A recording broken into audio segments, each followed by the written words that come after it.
We spent the past few videos talking about that anchor of success of the team or the entrepreneur. Let's move over and talk about another anchor of success, and that is the opportunity.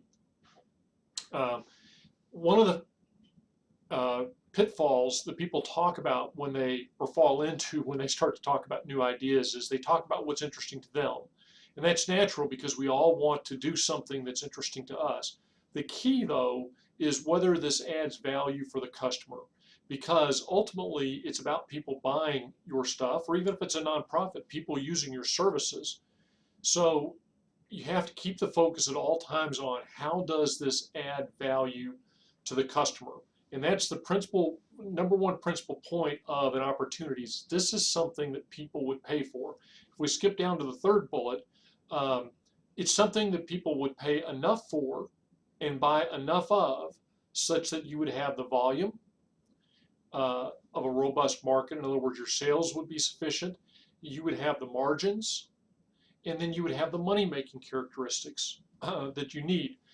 Right now, there's a very high-profile startup or young company that is struggling called Square, solving this interesting problem of being able to put the little Square device into a mobile phone or iPad, and then you can swipe people's cards. So it's a way to access or to allow people to use their cards in a mobile environment.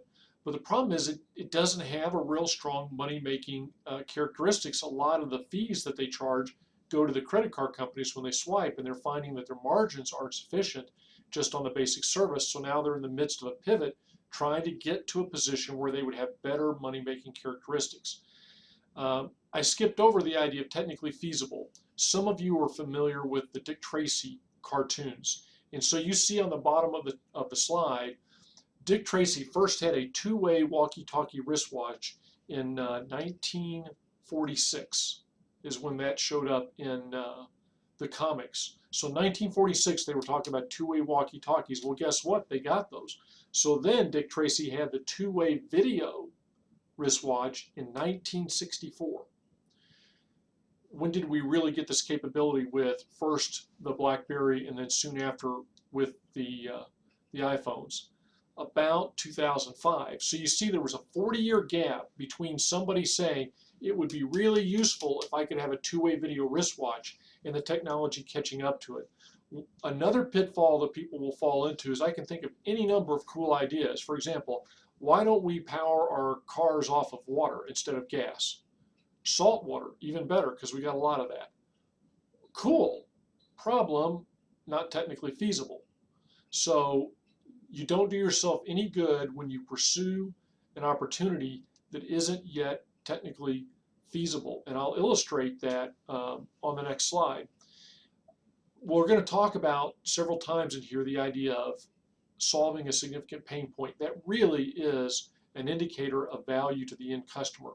And so I'm going to bring this up several times. The last point of a good opportunity is that it fits you. It fits your team. It's something that you would be interested in. There are plenty of opportunities that just don't fit me, and so it would be pointless for me to pursue them.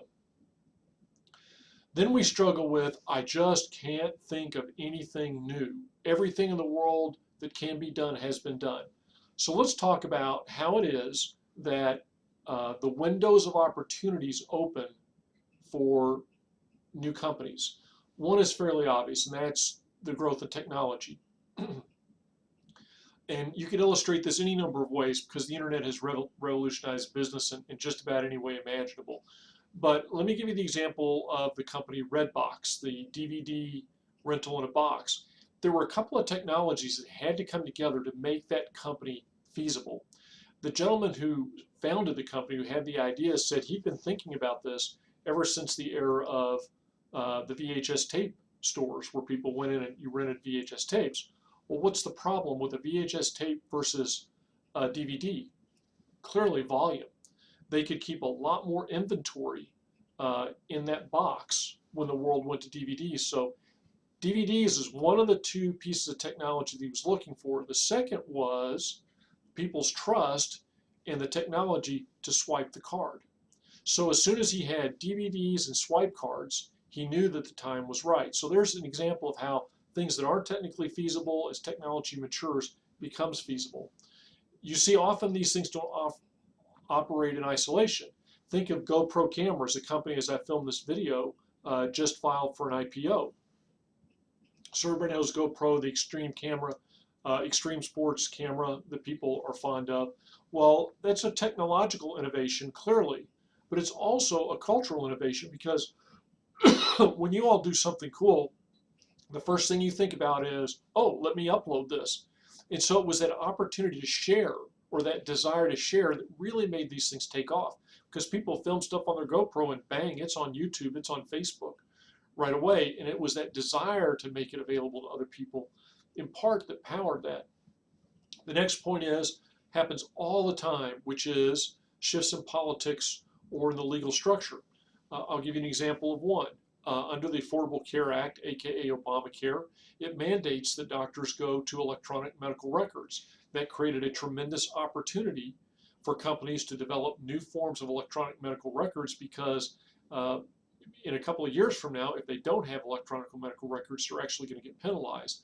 The Texoma Angel Group that I helped run made a very large investment in an electronic medical records company, and part of the reason was doctors are going to go more and more to these things, whether they like it or not, simply because it's the law.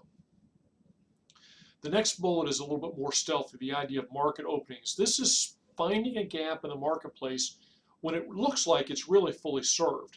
So as we've gotten better at identifying niche markets, this is a lot of finding a market opening. So this takes a lot of insight to see a marketplace that looks to be fully serviced, but when you peel the onion back a layer or two, you go, well, these people really aren't all that happy with what they're receiving, and there is an opportunity there for a differentiated product that meets their needs in that niche a little bit better. And then lastly, the economy. Things go boom to bust. During the recession, there were some significant opportunities. Drive around the streets of most towns. Not so much anymore as the price of gold has fallen, but right after the recession, as the price of gold was very high, how many people did you see offering gold buyback shops? Likewise, with the change in banking regulations in the hard economic times, a lot of people have been forced out of banks in terms of getting loans, and they're having to go to finance companies and title companies and the like. Again, drive around Wichita Falls. I've only lived here 6 years. I can tell you a lot of the title companies and payday loan companies that you see up in town were not here when I got here 6 years ago. And these are things that, when the economy's bad, certain opportunities present themselves, and when the economy's good, other opportunities present themselves. The last way, though, I want to talk about the idea of opportunities is my favorite way of framing them, which is look for problems.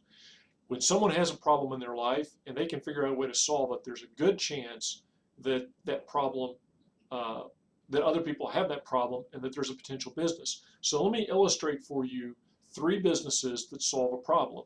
There's a company, LifeLock, and that company is, some people would say the company is a little bit shady, so I'm not holding them up as paragons of ethics, but we'll take them as they are. Well, what problem does LifeLock solve? Identity theft. Well, what enables identity theft? The cultural shift of people doing more on the web, and the technological shifts that allows us to do more on the webs. But it created, as we do more things on the web with our credit cards, we have the problem of identity theft. And so there's the problem. They come in with a solution. The pharmaceutical companies are prime examples. What they are looking for are diseases or maladies that they can profitably service with new drugs. So that is probably one of the longest term, clear problem solution company kind of ties. But I wanted to pick a company that was decidedly not technological. In the past several years, there's been a new company take the cooler market by storm called Yeti Coolers. And if you go back and do history on them, they have a lot of interesting reasons for how they founded, but the core of what they're solving, what they're doing is producing a very expensive upper end cooler who says you can take this thing on a weekend camping trip and your ice will keep all weekend long. So problem, all my coolers that seem to be pretty effective, they really don't keep my ice all weekend. And if I'm going someplace where I need my ice to last all weekend, Yeti Coolers comes to the fore. And who would have imagined that people would pay $300 for an ice chest? But they do. part of this idea of spotting opportunities, though, is personal creativity. Come back on the next video and we're going to introduce that subject.